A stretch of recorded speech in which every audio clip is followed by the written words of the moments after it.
தினம்தோறும் விளக்கேற்ற நல்ல எண்ணெய் இதயம் நல்லெண்ணெய். ஏடிஆர் எனப்படும் ஜனநாயக சீர்திருத்த அமைப்பு 2024ஆம் ஆண்டு டிசம்பர் மாதத்திற்கு பின்னர் நடந்த இடைத்தேர்தல்கள் உட்பட நடந்து முடிந்த சட்டசபை தேர்தல்களில் முதல்வர்கள் தாக்கல் செய்த பிரமாண பத்திரங்களின் அடிப்படையில் குற்ற பின்னணி மற்றும் பணக்கார முதல்வர்கள் பட்டியலை வெளியிட்டுள்ளது.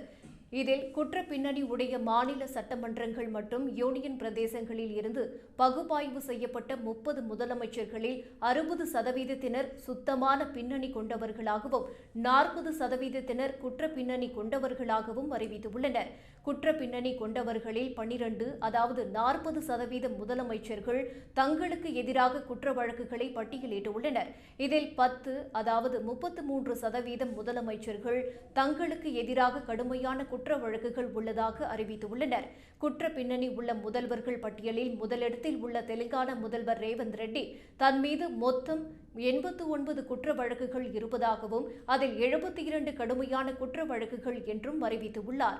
இரண்டாம் இடத்தில் தமிழக முதல்வர் ஸ்டாலின் தன் மீது மொத்தம் 47 குற்ற வழக்குகள் இருப்பதாகவும் அதில் 11 கடுமையான குற்ற வழக்குகள் என்றும் அறிவித்துள்ளார். மூன்றாம் இடத்தில் ஆந்திர முதல்வர் சந்திரபாபு நாயுடு தன் மீது மொத்தம் 19 குற்ற வழக்குகள் இருப்பதாகவும் அதில் 32 கடுமையான குற்ற வழக்குகள் என்றும் அறிவித்துள்ளார். 5 ஆண்டுகளுக்கு மேல் தண்டனை பெறக்கூடிய குற்ற வழக்குகளை இந்நிறுவனம் கடும் குற்றங்கள் என பட்டியலிட்டு உள்ளது.